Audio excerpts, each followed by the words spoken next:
Alex Shapiro's Count to 10 is one of the coolest beginning band pieces I have ever heard in my life. So, as somebody who's an advocate for diversity in music education, Yeah.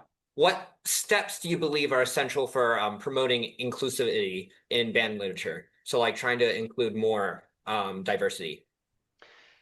I mean, the steps that we need to take. I mean, the first thing is the obvious one, which is, and this goes across not just music education, but we know that if a kid can see themselves in the subject that they are learning about, we know that they do better.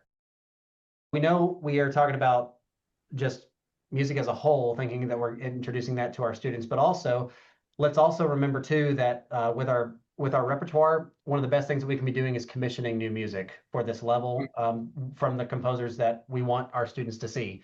And the what's interesting is I think we think about commissions and we think that they're all very expensive.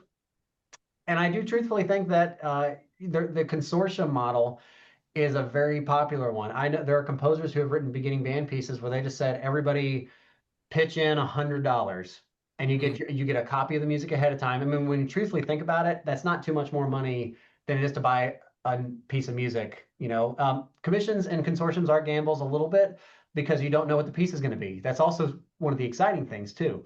So finding composers that haven't written for the beginning band level, I think it's a great opportunity to approach them and see if they'd be interested. They will come with a very interesting perspective. Alex Shapiro's Count to 10 is one of the coolest beginning band pieces I have ever heard in my life.